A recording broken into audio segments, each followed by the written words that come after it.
Bismillahirrahmanirrahim. Assalamualaikum warahmatullahi wabarakatuh.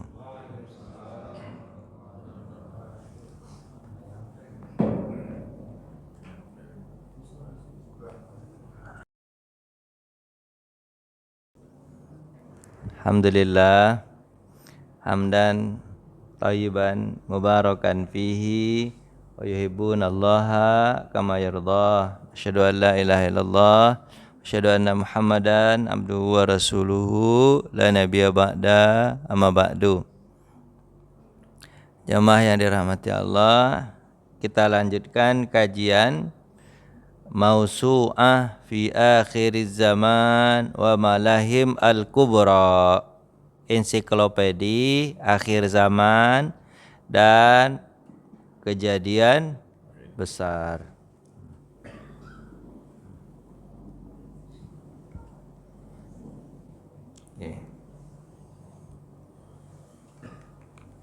Ensiklopedi akhir zaman.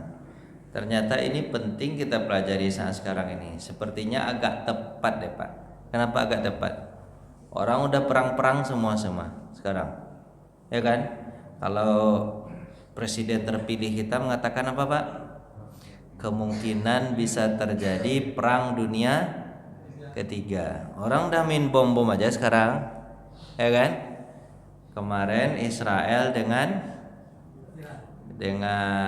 Palestina, sekarang sudah melebar Israel dengan Lebanon. Iran juga ikut-ikutan, diserang juga, saling menyerang juga.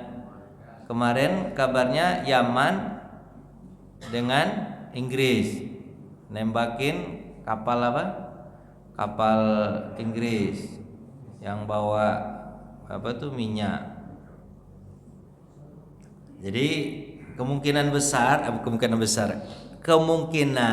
akan terjadi perang dunia ketiga. Nah, kalau terjadi perang dunia ketiga, berarti pelajaran tentang ensiklopedia akhir zaman ini penting jadinya, tepat jadinya, biar Bapak bisa ada ilmunya, dan kalau bisa menghindar. Coba, jadi tepat ternyata kita pilih buku Muhammad Ahmad Mubayyad ini, yaitu buku tentang ensiklopedi akhir zaman. Kita masih di tema yang sama karena tanda-tanda kiamat kecil, Bapak, tanda-tanda kiamat kecil yang jelas sekali ada dalam hadis Nabi Sallallahu Alaihi Wasallam. Dia tanda-tanda kiamat kecil ini ada 34 Pak. Kita baru selesai 24. Sekarang insya Allah sisanya 10 ini kita selesaikan aja. Selesai atau enggak selesai, anggap aja selesai nanti. Baik. Pertama, tanda kiamat kecil yang sangat jelas dalam hadis Nabi, hubungan tetangga semakin buruk. Jadi pertetanggaan itu makin buruk. Nanti kita jelaskan, benar enggak hubungan pertetanggaan ini semakin buruk lama-kelamaan? Ya, lanjut. Kemudian putusnya tali silaturahmi, ini tanda kiamat kecil nih Pak. Berikutnya, banyaknya saksi palsu. 28, mudahnya mendapatkan alat tulis. Nanti kita jelaskan nanti salah satu. 29, dominasi penjahat. Jadi yang berkuasa itu siapa Pak? Penjahat. Tersingkirnya orang-orang baik. Benar atau enggak benar nih? Benar. Ini Nabi mengatakan pasti benar. Lanjut, wafatnya orang soleh, dan tinggallah orang yang amoral, orang yang tidak bermoral, dan tidak jelas asal usulnya yang jadi pemimpin. Siapa dia nih, anak siapa?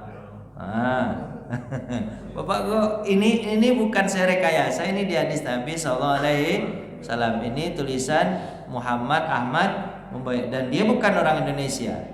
Dia gak menyinggung nih. Ini orang mana Pak? Dia orang Palestina. Dr. Muhammad Ahmad Mubayyad. Sampai sekarang saya belum dapat kabar apakah beliau masih hidup atau sudah meninggal dunia. Allahu a'lam. Baik, kita satu persatu Pak ya. Pertama apa? Hubungan tetangga semakin buruk. Hadis Nabi SAW, karena hadisnya ini panjang-panjang Pak, jadi saya ungkapkan artinya saja. Hari kiamat tidak akan tiba, kata Nabi, la taqumu sa'ah hatta, sampai, kata Nabi Muhammad SAW, orang yang dipercayai didustakan. Maksudnya apa? Orang yang jujur dianggap pembohong atau pendusta. Itu kata Nabi. Jadi dibalik Pak, terbalik dunia itu. Yang baik dianggap dusta. Nanti hadis ini diulang-ulang terus ya Pak. Hadis ini diulang terus kan, ini hadis ini adalah, ini intinya satu kan. Satunya adalah yang baik dianggap dusta. Nanti di hadis bawah hadis ini diungkapkan lagi gitu maksudnya. Kan ada tadi. Jadi hadis yang satu ini. Kemudian sedangkan orang pengkhianat justru dipercaya. Dia pengkhianat tapi orang percaya dengan dia. Kok bisa Pak ya? Pengkhianat bisa dipercaya, kok bisa Pak ya? Namanya main media. Mungkin gimana Pak? Permainan apa Pak? Media. Kan itu dikatakan Pak. Sering-sering saja mengatakan kata yang salah itu, lama-lama salah itu dianggap benar. Kayak gitu Pak. Jadi gitu. Yang baik karena nggak punya media atau tidak disokong oleh kekuasaan, yang baik bisa dikatakan pendusta oleh media. Sementara yang benar, sementara yang tidak benar bisa dianggap baik. Gitu. Itu media yang main apa Pak? Bermain atau bekerja. Kemesuman dan kata-kata kotor merupakan fenomena umum di tengah masyarakat. Kemesuman, mesum segala macam perkosaan itu biasa di tengah-tengah masyarakat. Pak dengar nggak Pak? Sebelah sini kemarin kejadian di Surau Makmur, nggak tahu Pak, lupa ya. Tahu Pak? Maruga, tahu kan? Guru ngaji kan? Udah dekat ternyata tempatnya di kita Pak. Dulu kita hanya mendengar itu di TV, tapi sekarang ternyata kejadian kita di samping sini. Guru ngaji, ya kan? Saya kasih tahu aja Pak. Guru ngaji diperkosa oleh 8 orang anak muda Pak. Guru ngaji ya Pak ya? Perempuan, tapi kan guru ngaji dia. Ambil jenazah ya? Iya, bukan guru ngaji deh ya. Guru ngaji enggak juga ya? Salah. Iya. Bayangkan sama Bapak tuh. Enggak tahu kok anak-anak muda sekarang kok sepakat berlapan gitu Pak ya. Sepakat 8 orang. Asusila. Oh, anak-anak muda. Anak-anak diperkosa sama ambil jenazah. Oh, terbalik informasinya. 8 orang. Nah itu. Tuh. Ada-ada aja kan? Dekat ternyata. Kalau dulu coba kita dengar di mana cuman Pak? Di koran gitu. Tapi sekarang dekat sekali kejadiannya. Nah, lanjut. Terus kemesuman di mana-mana. Nanti ini diulang lagi ya hadisnya Pak ya, diulang lagi. Ini kan banyak poin-poinnya nih. Tapi poin-poin kita adalah apa Pak? Fenomena umum tengah masyarakat. Terputusnya saling silaturahmi. Poin kita yang ini cuman Pak. Hubungan tetangga menjadi buruk. Ini untuk poin ini nih dulu hadisnya. Pertetanggaan itu makin buruk. Kalau dulu memang Pak, kita tahu bahwa tetangga itu di kampung dulu, kalau di kampung masa saya itu semua orang itu saling kenal dengan tetangganya. Nih, itu anak, jangankan dengan tetangganya, anaknya pun dikenal. Terus malahan keluarga ke atasnya pun dikenal. Kalau sekarang di kampung pun, ini di kampung sebagai ininya Pak ya, indikatornya. Di kampung pun sekarang orang sendiri-sendiri aja. Cuek aja di kampung. Jadi hubungan tetangga semakin jelek. Rasulullah menjelaskan bahwa tetangga yang buruk adalah jika seseorang ditimpa suatu keburukan, kata Nabi, niscaya mereka menyebarkan. Jadi kalau ada orang yang buruk melakukan keburukan atau ada orang yang melakukan keburukan malah disebarkan. Tapi kalau ada orang yang mendapatkan kebaikan, dia diam-diam saja. Jadi Pak, di tengah-tengah masyarakat itu fenomenanya sekarang gitu. Kalau ada berita buruk atau ada orang melakukan perbuatan buruk, biar lebih kacau disebarkan. Tapi kalau perbuatan baik tidak di-upload, diam-diam aja. Harusnya Pak, di tengah-tengah masyarakat kalau perbuatan baik diapresiasi, perbuatan buruk diperbaiki, kan gitu Pak ya. Sekarang orang perbuatan baik di tengah-tengah masyarakat, misalnya anaknya juara, didengar oleh tetangganya diam aja. Kenapa? Takut nanti apa Pak? Pamornya dia, pamor anaknya atau pamornya dia tidak naik. Akhirnya apa? Tangga itu didiamin aja. Harusnya kan di apa tuh? Dikasih apresiasi biar anak-anak lain semangat. Kalau dulu di kampung Pak, saya masih ketika saya pergi sekolah ke Mesir, wah itu di kampung semarak Pak, bagus tuh di kampung. Tapi sekarang apa tuh anak-anak kampung saya itu kalau dia sudah dokter pun jadi dokter, itu orang nggak biasa ya, biasa, dibiarin gitu Pak, tidak dikasih apresiasi. Jadi anak itu nggak semangat. Itu tanda-tanda hubungan tetangga menjadi sangat buruk. Baik, lanjut. Kita cepat aja Pak ya. Yang ke-26. Apa itu? Tali silaturahmi makin terputus. Silaturahmi makin terputus, Pak. Baik, ulang lagi nih hadisnya. Sungguhnya di antara tanda hari kiamat, antara lain kata Nabi, mereka mengucapkan salam hanya kepada orang tertentu. Maksudnya apa? Orang terkenal saja mereka ucapkan salam. Kalau dulu Pak, ucapan salam kan kepada siapa yang kita temukan kita ucapkan salam. Kalau sekarang kalau nggak kenal cuek. Itu makin lama makin terasa itu Pak.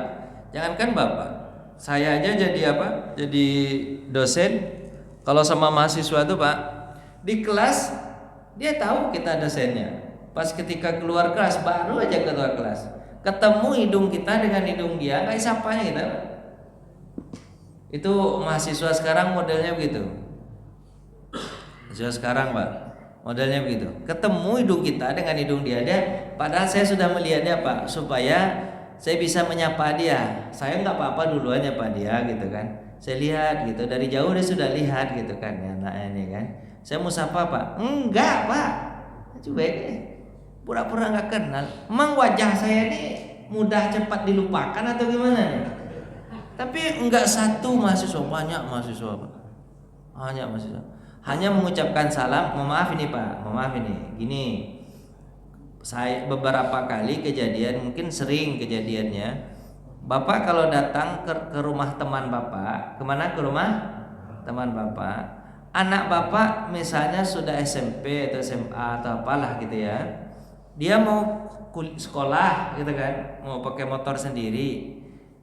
Kejadian yang saya alami sendiri, dia hanya salaman kepada, saya bertamu di rumah teman dia ini, dia hanya bersalaman kepada ayah dan ibunya. Sementara sama kita enggak sama sekali.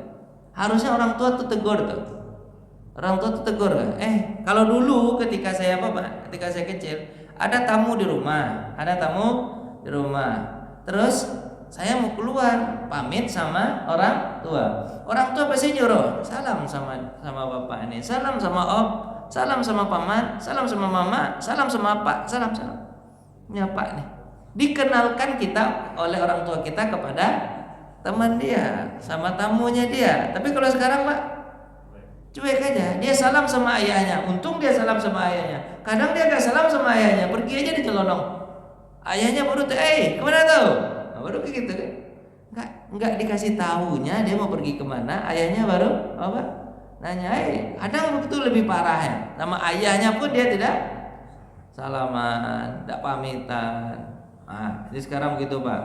Sungguh di antara tanda hari kiamat kata Nabi, orang mengucapkan salam hanya kepada orang tertentu. Terus Maraknya aktivitas perdagangan sampai-sampai seorang istri membantu suaminya dalam mengurus perniagaan. Kemarin udah dijelaskan, Pak.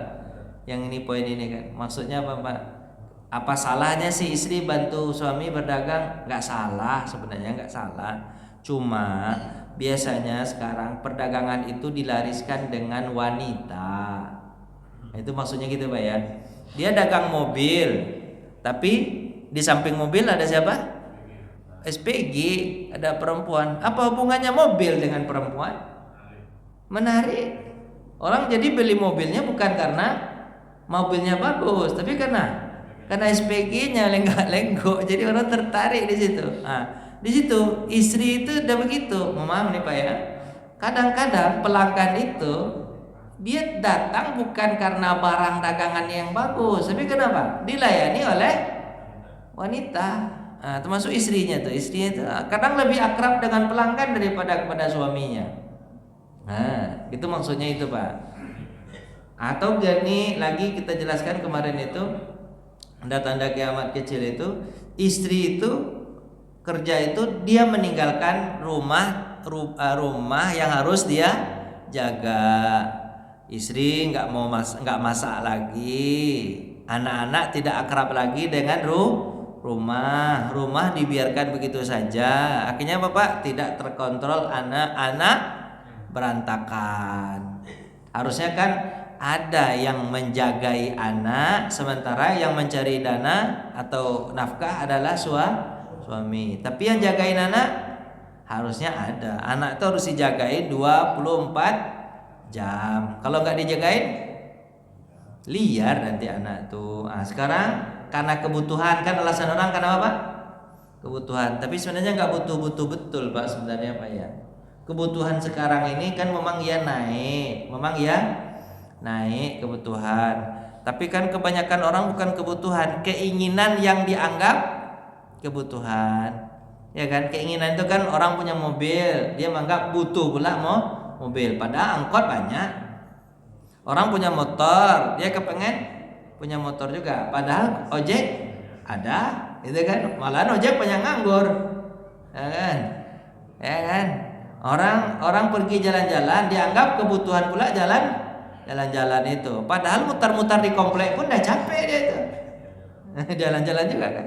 Nah, cuman menganggap kebutuhan itu keinginan itu sebagai kebutuhan. Ya karena modelnya begitu sekarang. Kalau nggak selfie dengan makanan atau nggak selfie dengan apa Pak? Dengan tempat-tempat yang indah atau segala macam, itu belum dianggap eksis. Makanya para istri itu terjun ke lapangan untuk apa Pak? Untuk menambah income pendapatan suami. Akhirnya meninggalkan rumah. Nah, itu termasuk tanda-tanda kiamat kecil. Kemarin kita udah jelasin Pak. Tanda-tanda kiamat kecil ini sebenarnya kita bisa menghindar. Tujuannya dijelaskan oleh Nabi ini agar kita bisa menghindarinya. Sebab kalau kita ikut pula di sini, kita ikut hancur. Sedikit demi sedikit hancur. Baik, lanjut. Pembahasan kita adalah terputusnya silaturahmi. Itu pembahasan kita. Walaupun banyak topik-topik yang lain dibahas oleh Nabi di atas, tapi yang intinya adalah terputus silaturahmi. Kemudian banyaknya kesaksian palsu. Nanti ada lagi nih ya di sini. Tersembunyi kesaksian yang benar dan tersebar luasnya pena. Itu nanti diungkapkan lagi ya di sini. Oke. Penjelasannya, silaturahmi merupakan apa Pak? Perkara yang sangat penting dalam Islam. Sebenarnya penting sekali silaturahim itu. Silaturahmi merupakan salah satu penyebab masuknya orang ke dalam surga. Jadi gitu Pak ya. Penting silaturahim dan itu ditinggalkan oleh masyarakat. Silaturahim itu sekarang itu karena kepentingan aja kadang-kadang, bukan karena mencari pahala. Sekarang kepentingan. Kalau ada penting kita dengan dia, baru kita datang ke rumahnya. Kalau nggak penting, nggak. Pada silaturahim itu harusnya nggak kepentingan apa Pak? Memang kepengen menjalin tali silaturahmi agar hubungan di antara kita ini tidak terjadi masalah. Kampung begitu. Kalau sekarang di kota udah agak jauh, apalagi tinggal di apartemen. Oh itu lebih parah lagi Pak. Kalau tinggal di apartemen itu lebih parah. Kalau di komplek masih ada lah kita kenal sedikit-sedikit. Kalau ada kematian kita kumpul dikit-dikit. Di masjid kita kumpul. Tapi kalau ke rumah Pak enggak ya. Kalau dulu tuh kan orang datang kemana Pak? Ke rumah. Habis itu ini kan satu rahim di rumah ngobrol kan orang yang dikatakan satu rahim itu Pak, maaf nih. Ini katakan orang satu rahim itu yang bagus itu hubungannya. Memang rumah kita sekarang kecil-kecil ya Pak ya. Nah, kalau dulu kan rumah orang terbuka aja untuk orang lain. Kalau sekarang kan banyak rumah itu tertutup aja kan. Jadi gini Pak, apa kata Nabi? Dianggap kalian silaturahim itu ketika kalian datang ke rumah saudara kalian, kemudian kalian kencing dalam rumah itu, maka itu dianggap bersilaturahmi. Kencing Pak. Kalau kencing berarti Pak, maaf ini. Kalau kencing berarti sudah akrab tuh. Kalau kencing kan kita udah masuk kemana Pak? Bukan ke kamarnya, ke toiletnya. Di kemana lagi kalau kencing? Ya ke toilet. Kalau kencing ke toilet kan berarti kan toilet kan ada tempat privasi gitu ya. Tapi dibolehin ke situ berarti apa Pak? Akrab. Malahan Nabi Muhammad SAW kalau bertamu ke rumah saudaranya, beliau minta air wudhu, kemudian sholat di rumah itu. Gitu kan? Nah, sampai begitu Pak. Itu dianggap apa? Akrab. Dan itu sekarang sudah tidak ada lagi. Penyebabnya apa? Ya penyebabnya kita merasa risih kalau apa Pak? Tahu orang tentang keluarga kita, risih gitu, risih. Makanya Pak, kalau ada pertemuan-pertemuan biasanya orang pertemuannya di mana? Di luar, di kafe atau di mana? Paling kurang kalau nggak ada duit di gazebo. Di gazebo kalau nggak ada duit Pak ya. Kalau ada duit sedikit sewa tempat. Sekarang pun, maaf nih Pak, sekarang pun kalau terjadi lamaran itu di mana? Di luar. Kalau dulu lamaran kemana Pak? Ke rumah. Kalau ke rumah itu kan artinya orang tahu tuh, oh, begini rumahnya, begitu, oh gitu. Jadi orang tahu kondisi kita. Tapi sekarang banyak orang yang bisa menutupi kondisi dia. Pas keluar rumah seolah-olah hebat. Ternyata pas dalam rumah berantakan ternyata rumah dia. Jadi nggak bisa orang masuk untuk menasihati dia karena dia tertutup. Dia tertutup. Karena dia tertutup akhirnya apa? Orang nggak tahu apa kebutuhan dia sebenarnya nih. Tapi kalau di kampung dulu kan orang boleh masuk ke rumah ini. Habis orang tahu apa kondisi dia.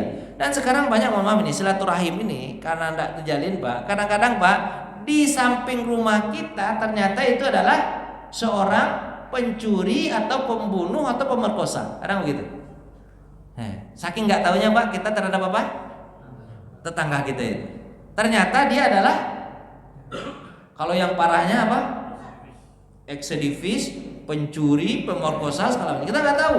Karena pas keluar kan orang itu nggak sama aja bentuknya. Teroris atau segala macam. Kan banyak itu teroris segala macam. Nggak tahu kami dia orang baik gitu kan? Ya karena nggak bergaul. Nah itu buruknya. Ada juga Pak yang masalah lagi, nggak tahu dia tetangganya ini sudah tidak membutuhkan, misalnya nggak tahu dia tetangga ini nggak makan, anaknya nggak sekolah segala macam. Kenapa? Karena tertutup itu. Nah, itu adalah apa Pak? Termasuk tanda-tanda kiamat kecil. Dan itu kita nggak tahu Pak. Kenapa kok tergiring ke situ semua? Nggak ada seolah-olah yang bisa apa Pak? Bisa memulai lagi seperti biasa. Orang sekarang sudah mulai tertutup. Lanjut. Silaturahim merupakan penyebab dibukakannya rezeki dan keberkahan. Sekarang karena orang tertutup, orang tidak tahu lagi apa dibutuhkan oleh saudaranya. Padahal kan kalau tetangganya tahu, tetangganya punya pekerjaan, kemudian dia bisa diberi pekerjaan. Sekarang malu, tertutup, kemudian alasan banyak lah. Alasan itu banyak Pak, nggak mau mengganggu tetangga. Kalau yang lain mengatakan apa? Nggak mau ikut campur urusan orang lain. Tetangga juga bilang, jangan ikut campur urusan saya, urus jalan dirimu sendiri. Kan ada kadang gitu Pak ya, tetangga, urus aja dirimu sendiri. Ngapain urus saya? Pas ketika dia meninggal dunia, suruh dia mandi sendiri. Nggak bisa juga. Ya kan? Suruh mandi sendiri, pakai baju sendiri, pakai kapan sendiri, pergi ke kuburan sendiri, mati sendiri, nggak bisa juga. Ternyata kita ini butuh apa Pak? Bermasyarakat. Kalau Nabi banyak sekali hadis itu Pak. Apa kata Nabi SAW? bergaul dengan manusia itu lebih baik daripada sendirian. Dan kalian sabar terhadap, kata Nabi Muhammad SAW, kalian sabar terhadap sedikit celaan mereka itu lebih baik daripada kalian menjauh. Jadi kan kalau kita berkumpul-kumpul itu kan sedikit banyak kan ada celah-celahan tuh Pak ya. Ada apa Pak? Ada gesek-gesekan kan. Sabar min azaahum, sabar dari celaan mereka itu lebih baik daripada menjauh.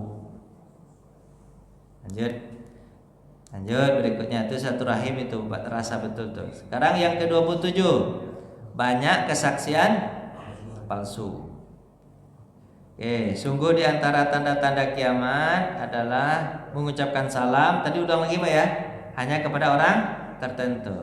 Maraknya aktivitas perdagangan sampai istri ikut berdagang. Terputus rahim. Kebanyakan, tadi kan hadisnya banyaknya kesaksian palsu. Di sini pembahasan kita. Banyak saksi palsu, tersembunyi kesaksian yang benar, tersebar luasnya pena. Diulang lagi gitu.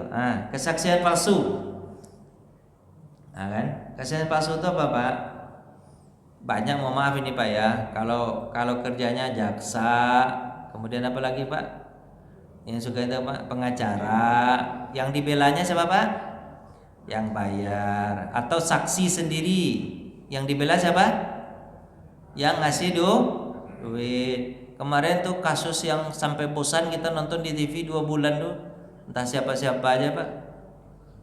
Siapa namanya? Vina Pak ya, Vina. Muiz Vina. Vina, kasus Vina bosan saya apalah nih kan. Ya bukan?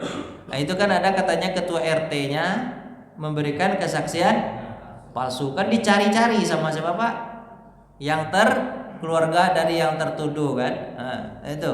Jadi nggak malu lagi, padahal sebenarnya mereka hidup di tengah-tengah ketua RT-nya itu kan. Mohon maaf nih kalau itu ketua RT. Ketua RT-nya itu hidup di tengah apa Pak? Tengah-tengah mereka. Malah dia memberikan kesaksian palsu demi apa? Demi Bapak nggak nonton TV, kayaknya nggak nonton TV nih, bingung kayaknya. Nggak tahu. Nggak ada TV juga. Agak HP semua. HP nggak lewat yang gitu-gitu Pak ya. Di TV sampai bosan kita Pak. Siapa lah? Tapi sekarang udah hilang-hilang aja. 2 bulan entah siapa-siapa dia, dan meninggal pun udah lama. Kapan? 2016. Diungkit lagi. Udah susah. Gimana caranya? Ada filmnya juga. Gara-gara ada filmnya itu Pak ya. Salah tangkap segala macam. Tapi intinya kita kesaksian palsu ini Pak. Ketua RT-nya dianggap bersaksi palsu. Padahal dia hidup di tengah-tengah masyarakat. Akhirnya melarikan diri. Sampai sekarang tak balik lagi ke rumah dia tanda. Apakah masih melanjutkan jadi ketua RT atau dipecat itu? Allahu a'lam. Demi duit. Mau orang bersaksi palsu. Enggak takut ya bahwa kesaksiannya itu ditanya oleh Allah Subhanahu wa taala. Baik. Fenomena ini tersebar luasnya dusta, saksi palsu banyak. Cepat aja Pak ya biar cepat selesai ini. Ke-28. Apa ini Pak? Ini tulisannya banyak sekali. Mudahnya mendapatkan alat tulis. Apa maksudnya? Termasuk tanda kiamat kecil, mudahnya mendapat alat tulis. Sungguh di antara tanda hari kiamat antara lain adalah, ulang lagi Pak, mengucapkan salam. Hadisnya kan sama di atas Pak ya. Cuman diinikan aja, diambil nih. Yang intinya adalah tersebar luasnya pena. Maksudnya gampang sekali orang menulis. Mohon maaf nih Pak. Kalau dulu alat tulisnya susah, sekarang alat tulisnya banyak. Apa Pak? HP segala macam. Cuman masalahnya kan sebenarnya bagus Pak. Orang banyak nulis itu kan bagus. Orang dikenal itu dengan tulisannya kan. Orang dikenal itu dengan tulisannya. Misalnya Buya Hamka berpendapat seolah-olah kan Buya Hamka masih hidup, padahal sebenarnya Buya Hamka sudah meninggal. Penting itu sebenarnya tulisan tuh. Tapi menurut Al-Barzanji, Barzanji ini kan yang apa Pak? Yang nulis buku Al-Barzanji kan? Barzanji, salawat Barzanji ya Pak. Nabawi. Menurut Al-Barzanji, maksudnya tersebarnya pena diartikan dengan banyaknya penulis atau ulama atau banyaknya penulis tapi sedikit orang yang alim. Penulis banyak, entah ditulisnya entah apa aja, copy paste. Apalagi sekarang Pak, ada teknologi AI namanya Pak, atau AI kalau bahasanya Pak. Itu gampang aja, dimasukkan judul, keluar tulisan. Jangankan judul, bikin PPT, PowerPoint sekarang gampang sekali. Masukkan tema, tolong bikinkan PowerPoint-nya, keluar PowerPoint-nya sekali. Chat GPT namanya. Macam-macam Kak ininya sekarang. Jadi mahasiswa itu, kalau mahasiswa saya kan, Pak, misalnya dia kepengen penambahan nilai, Pak, kasih tugas ya Pak, kata mahasiswa kan gitu, Pak kasih tugas Pak supaya nilai saya bisa tambah gitu, keaktifan saya bisa bagus gitu. Terus dia bilang, terus kamu mau apa? Ini saya kan nego gitu, mau apa? Ya bikin makalah Pak, kata dia. Enggak mau, kata saya. Saya kalau nggak mau bikin makalah, kata saya. Terus apa Pak tugas saya? Hafalin surat Al-Waqiah seminggu, setelah itu datang sama saya, kata saya. Angkat tangan semua Pak, angkat tangan, suruh ngapal surat Waqiah, angkat tangan semua, seminggu datang lagi, kata saya. Baru kamu saya kasih keaktifannya yang maksimal. Ayo datang. Jadi kayak gitu sekarang Pak, mensiasati agar dia belajar. Sebab kalau disuruh bikin makalah, tinggal dimasukkannya tema, jadi satu makalah dengan referensinya sekalian. Kan kita kalau nggak pintar-pintar banget, kan ini sebenarnya bisa diketahui juga, tapi harus pintar kita. Ini Chat GPT nih, bahasanya bahasa Chat GPT ini, tahu kan? Sekarang kalau ujian itu Pak, kembali ke zaman dahulu. Pakai apa? Pakai tulisan tangan. Sebab kalau ujian pakai apa? Pakai tulisan laptop, dijawablah sama Chat GPT. Selesai semua jawaban itu.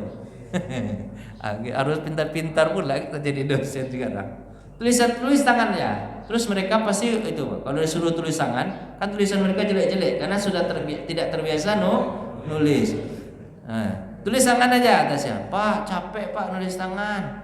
Tulis aja, kata saya. Itu diantara ujiannya itu nulis tangannya itu. Mahasiswa dibuat jadul lagi seperti zaman dahulu. Manual lagi. Nah, kata Barsanji itu, orang banyak nulis, tapi mereka yang belajar nulis itu tujuannya bukan untuk apa Pak? Agar diangkat. Tujuannya itu adalah agar diangkat menjadi pegawai atau kesultanan. Itu bahasanya gitu Pak. Misalnya orang tujuan menulis itu maaf sekarang Pak ya, termasuk saya juga banyak tulisan itu supaya cepat jadi guru besar, profesor. Jadi tujuannya itu bukan jadi alim, bukan jadi orang. Seharusnya kan kalau kita orang-orang dulu itu punya tulisan itu kan alim dia Pak, alim. Kemudian apa Pak? Pakar, pandai, dia betul-betul pandai. Orang sekarang Pak, apa yang ditulisnya pun dia lupa apa yang dia tulis. Dan dia sebenarnya tidak menguasai apa yang dia tulis. Kenapa Pak? Karena Chat GPT yang ngerjain, bukan dia. Mohon maaf ini. Kalau dulu mohon maaf ini. Seorang pendidik itu, ulama itu memang dia yang belajar. Kalau sekarang Pak, yang bikin tulisan itu bukan dia, tapi siapa? Asistennya. Mohon maaf nih Pak ya. Kalau ada orang-orang yang sibuk, misalnya orang-orang yang sibuk Pak ya, jadi ini mohon maaf ini bukan menyinggung ini, tapi di antaranya ada. Dia tahu itu di antaranya ada. Misalnya dia sudah jadi anggota DPR, jadi pemimpin lah, jadi wali kota, gubernur. Tahu-tahu dia sudah S3 aja. Tamat S3 Pak. Tamat di S3 Pak. Kok bisa tamat ya, kata saya.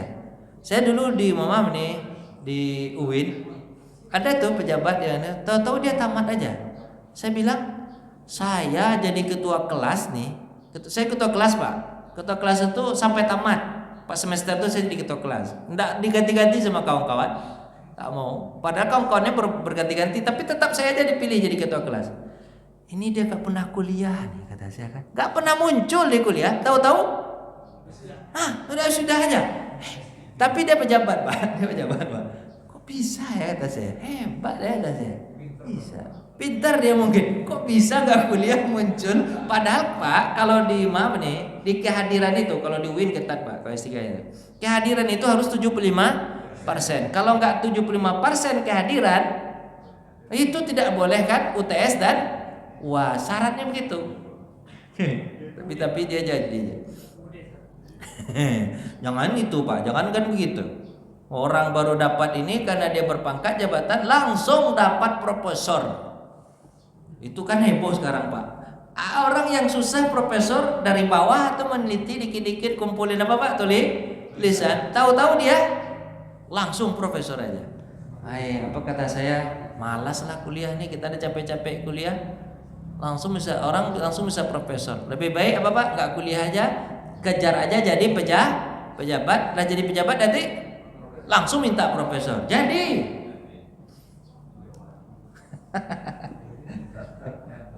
banyak. Lanjut Pak. Pertujuan agar dapat menjadi pegawai sultan. Jadi tujuannya nulis Pak, menuntut ilmu tidak lagi diniatkan untuk dalam rangka mengharapkan ridha Allah, tapi itu apa Pak? Untuk digantikan atau mencari ijazah atau mencari pekerjaan. Itu enggak bisa dipungkiri sekarang.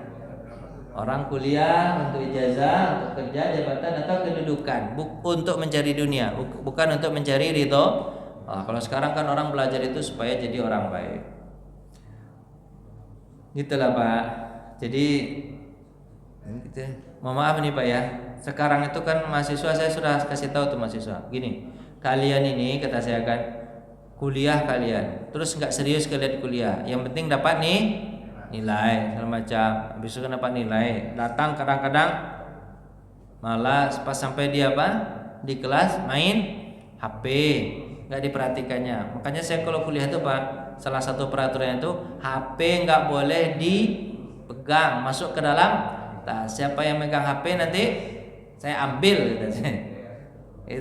Itu berkali-kali Pak, bukan sekali dua kali Pak, berkali-kali dikelang HP itu Pak, karena dia nggak serius di kelas itu. Itu saya bilang gini, kalian kalau nggak serius ini kuliah, terus kalian tamat dapat ijazah segala macam, kalian nggak punya skill, maka kalian nggak akan terpakai nanti. Kan sekarang itu Pak, kalau misalnya dia kuliah akuntansi atau kuliah apa, akuntansi sekarang nggak perlu ada orang untuk ngitung-ngitung Pak, tinggal masukkan ke AI angka-angka itu, kemudian AI menganalisa sendiri, selesai. Jadi orang-orang yang nggak punya nggak punya keahlian, skill Pak, pasti terbuang, digantikan oleh robot. Banyak sekarang digantikan oleh robot. Jangankan itu Pak, tukang masak sekarang sudah ada robot tukang masak. Jadi koki-koki itu nanti Pak nggak terbuang, itu nggak ada gunanya, hilang itu. Robot itu lebih pintar lagi masak, masakannya standar kan, segitu jadinya rasanya pasti sama karena takarannya kan sudah di setting. Tapi kalau orang kadang-kadang takarannya berlebih, kadang-kadang kayak asinan kan. Lanjut itu Pak ya. Ini maksudnya berubah banyaknya alat tulis ini sebenarnya bukan orang nggak boleh nulis. Sebab Pak, banyak orang nulis itu tujuannya bukan untuk jadi orang alim, tapi hanya untuk mengejar dunia. Apalagi sekarang kan banyak juga tulisan yang membuat orang berkelahi. Gara-gara apa Pak? Sekarang orang kunjing nggak harus pakai mulut, tapi pakai apa Pak? Pakai HP aja bisa. Banyak orang tersinggung gara-gara tulisan itu. Makanya kalau kajian itu disuruh orang-orang jagalah mulutmu dan jarimu. Karena jari pun bisa berkata-kata. Oke, 29. Dominasi penjahat tersingkir orang-orang baik.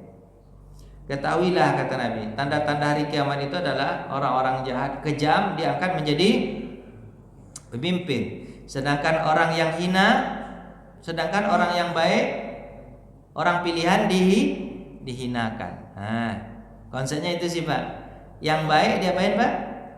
Dihinakan. Yang buruk jadikan pemimpin. Ketahuilah, di antara hari-hari kiamat adalah banyaknya perkataan buruk, sedikitnya amal. Dalam riwayat yang lain, perkataan buruk itu ketahuilah tanda-tanda hari kiamat adalah dibacakannya masnah, kata Nabi. Apa Pak? Masnah. dan tidak ada seorang pun yang dapat melarangnya. Maka ditanyakan kepada Nabi, apa itu masna ya Rasulullah? Nabi menjawab, kitab-kitab yang ditulis selain Quran, kata Nabi. Jadi orang lebih suka kepada membaca kitab itu ketimbang Al-Quran. Itu disebut apa? Masna. Tapi pokok pembahasan kita apa? Orang jahat diangkat, orang baik ditinggalkan. Nanti Bapak bisa ke negeri kita, Bapak bisa ini mungkin sedikit-sedikit, ya kan? Tapi itu tentu Bapak jika seandainya pendukungnya. Tapi kalau enggak, karena pendukungnya itu membenarkan yang didukung. Tapi Allah a'lam. Apabila orang zalim berkuasa, ya kan, maka dapat dipastikan orang-orang baik dizalimi. Kalau orang zalim berkuasa, orang baik dizalimi. Tapi kalau orang baik yang berkuasa, orang-orang jahat itu diayomi, gitu ya. Nah, ini terbalik. Kalau orang zalim yang berkuasa, orang baik dikriminalisasi kan.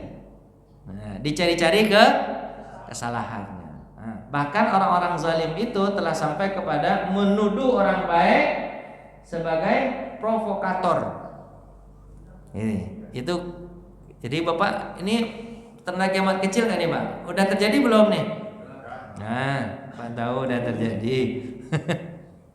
Jadi susah kita ngomongnya. Menurut kita dia orang baik, tapi media mengatakan dia tidak baik. Dia provokator. Padahal dia berusaha untuk menjadikan masyarakat ini jadi baik. Tapi karena kalah suara, dianggap dia jadi orang jahat. Padahal sebenarnya dia nggak makan duit negara, nggak apa segala macam, itu kan nggak nyusahin kita, malah nyuruh kita jadi orang baik. Tapi dianggap perusak dan perusuh, bisa ditangkap, bisa dipenjarakan, bisa dibunuh, gitu Pak ya. Itu karena yang apanya Pak, pemimpinnya siapa? Orang zalim. Orang baik dianggap provokator, gitu Pak ya. Nah, lanjut. Kemudian si penjahat si kini, fenomena terjadi di kiamat itu tercermin 3 perkara ini ya. Perbedaan standar dalam menyikapi sebuah permasalahan. Jadi Pak, kalau orang jahat itu menjadi pemimpin, dia apa Pak? Kalau untuk menyikapi masalah, dia double apa Pak? Double standar. Nah, kalau di dunia contohnya gini, ketika Hamas memenangkan pemilu, kan Hamas akan orang-orang apa Pak? Orang-orang Eropa bilang apa? Kalau Hamas, coba bisa nggak Hamas betul-betul disukai nggak oleh masyarakat Palestina? Gitu kayak ya, ternyata cobalah adakan pemilu. Diadakan pemilu. Ternyata Hamas menang 83%. Terus orang-orang Eropa bilang apa Pak? Ini nggak sah demokrasinya. Akhirnya langsung dibilang gitu kan, ini nggak sah demokrasinya. Maka Hamas itu sebagai teroris, nggak boleh jadi apa? Pimpinan. Padahal tadi disuruhnya Bapak, disuruhnya apa? Pemilihan. Pas jadi ditolak, ya kan? Akhirnya apa? Dianggap dianulir, kemudian diangkat aja Fatah untuk jadi pemimpin boneka. Itu namanya double standar.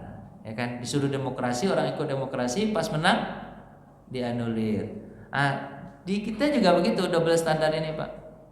Mohon maaf ini, kalau dia anak pejabat itu segala macam, untuk jadi ini dan itu gampang aja. Untuk melanggar aturan mudah saja. Tapi kalau kita orang biasa, susah betul. Jangankan untuk jadi pejabat tinggi segala macam, untuk jadi PNS saja kalau nggak cukup syaratnya, nggak bisa. Pak paham nggak ini? Ini Pak. Kalau orang tinggi Pak merubah-rubah aturan mudah aja. Jadi insya Allah.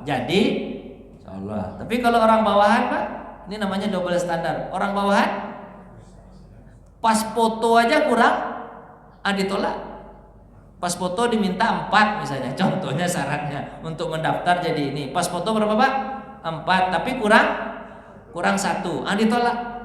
Dibuat alasan ini, alasan itu segala macam. Padahal yang sana nggak ada syarat sama sekali. Maksudnya dia nggak membawa apa-apa, tapi dia masuk jadi. Karena namanya orang dalam, ordal Pak ya. Itu banyak begitu. Itu namanya kalau tanda-tanda orang zalim jahat ini bentuknya double standar. Yang kedua, Perbedaan cara pandang manusia terhadap segala sesuatu. Berubah sikap kepatutannya. Penguasaan media massa tanpa etika. Jadi media massa itu. Jadi orang jahat itu dia lebih menguasai apa? Media untuk pencitraan. Sekarang kan begitu Pak ya. Buzzer segala macam. Diambil media tersebut disuruh bayar. Saya kadang-kadang heran juga Pak. Ada dulu misalnya demo besar-besaran segala macam, itu nggak masuk TV. Kok bisa sebesar itu nggak masuk TV? Pak paham nggak dulu tuh? Nggak masuk. Hah? Karena kecil ya TV-nya. Oh iya betul juga Pak ya. Beritanya nggak masuk TV. Bapak lurus sekali orangnya. Beritanya nggak masuk. Jadi ini bukan kepengen nyinggung nih Pak, tapi ini kejadiannya ada nih. Kejadiannya ada nih. Begini keadaannya. Tapi kejadian kecil-kecil diapain Pak? Di blow up. Contohnya apa? Kasus apa tuh? Kasus si Vina lah, kasus siapa lah 2 bulan di TV Sekipos. Dulu kasus apa Pak? Kasus apa dulu? Kopi apa? Kopi set. 2 bulan apa? Ada 2 bulan. Dukung aja lah orang tuh. Sampai-sampai seluruh pejabat-pejabat ikut pula membahas. Pusing kita. Padahal yang paling penting bukan itu betul. Pembunuhan terjadi di mana mana? Tinggal dihukum selesai masalah. Enggak perlu lika-liku pakai drama Korea tuh. Ini mohon maaf, ini memang kalau kajian ensiklopedia akhir zaman ini banyak sekali menyinggung Pak. Mohon maaf nih Pak. Saya takut juga nih, saya kontrol juga nih. Saya nggak apa-apa, nanti Bapak masuk penjara gara-gara ini. Tapi mudah-mudahan nggak lagi, Pak kan udah berakhir Pak masa jabatannya. Kontrol penguasa, tapi nggak tahu kita yang baru ini gimana nanti jadinya. Kontrol penguasa zalim dilakukan dengan tangan besi terhadap masyarakat. Oh dulu bahaya. Sampai anak-anak aja, remaja aja demo dibunuh. Kenyataan inilah sekarang melanda umat Islam. Itu bukan hanya di Indonesia, kejadian seluruh dunia begitu Pak. Hampir seluruh dunia. Ya, di Mesir bagaimana? Oh, di Mesir habis-habisan di Mesir dulu. Lanjut. 30. Wafatnya orang soleh yang mulia serta dominasi amoral yang tidak jelas asal usulnya. Gitu, Pak. Enggak tahu siapa lah dia nih. Tahu-tahu jadi cepat sekali Bapak nyabarnya. Ini kejadian nih. Saya enggak mau lama-lama di sini. Lanjut aja, Pak ya. Lanjut. Lewat aja lah ini nih. Takut masuk penjara kita nanti. Dan lanjut aja. Nggak tahu siapa dia, tahu-tahu jadi aja, tahu-tahu berakar berurat segala macam. Siapa ini? Lanjut aja lah Pak. Cepat aja, takut saya. Terakhir ya Pak. Ini kita selesaikan 34 Pak ya. Orang yang paling makmur adalah yang kembali lagi ini nggak bisa saya hindari nih. Ada 2 poin ini begini ya. Yang makmur itu adalah yang bodoh, yang pintar tersingkir. Entah siapa, entah tamat dia sekolah atau enggak jadi. Ampun sayanya. Makmur Pak. Orang nggak jelas makmur jadi Pak. Nggak tahu itu masyarakat kita pun mau gitu. Heran dia, saya juga heran. Nggak tahu, susah. Pengagungan kepada selain kitabullah. Nah ini nggak bisa kita hindari nih Pak. Kembali ke musyrikan. Kemudian 34 terakhir memegang dalam bangunan masjid. Cepat aja nih Pak. Tapi ini nggak bisa saya hindari lagi. Saya sudah berusaha tadi Pak. Tapi tetap aja poin ini dibahas sama pembahasan buku ini. Udah jelasin aja lah lagi.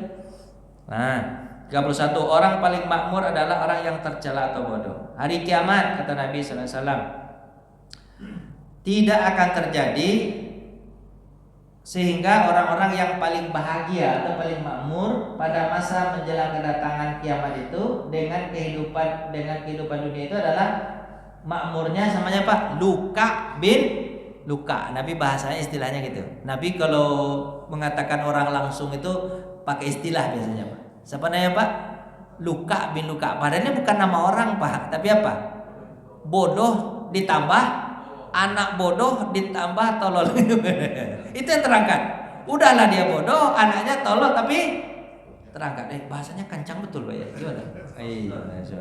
Nabi silakan itu luka bin luka. Dunia tidak akan berakhir kata Nabi di hari kiamat hingga sampai zaman Luka bin Luka. Hadis riwayat Tirmizi. Apa itu Luka bin Luka? Sering dipakai sebagai sindiran mengacu kepada sifat dungu dan bodoh. Mohon maaf ini Pak. Ataupun digunakan untuk menunjuk kepada orang-orang yang tidak diketahui asal usulnya, dengan catatan orang tersebut berperilaku apa Pak? Dia tidak terpuji, dia nggak tahu siapa dia, tidak terpuji. Hadis di atas menyinggung tentang suatu zaman yang orang-orang rendah tercela, hina. Mereka menjadi manusia yang mempunyai harta paling banyak, hidupnya paling makmur dan paling berkuasa, dan semua urusan itu saya nggak bisa mengira. Itu bahasa buku Pak, bukan bahasa saya. Padahal Muhammad Ahmad Mubayyad hidupnya di mana? Palestina.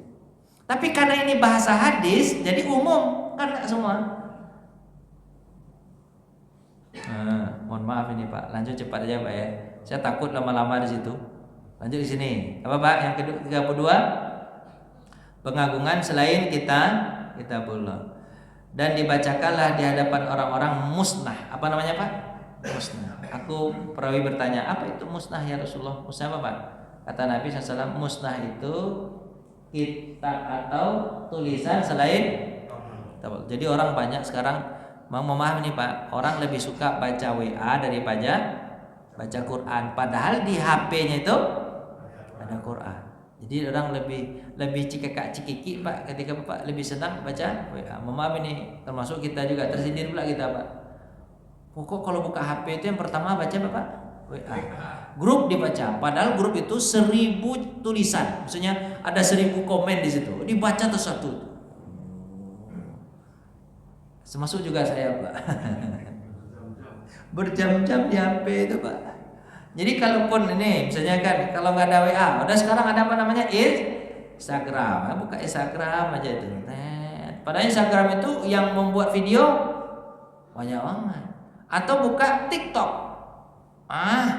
banyak sekali itu. Atau buka Facebook. Padahal di HP-nya itu di samping Facebook itu ada Quran, tapi nggak pernah diklik sama sekali. Nah itu maksudnya itu Pak. Lebih apa Pak? Lebih suka apa Pak?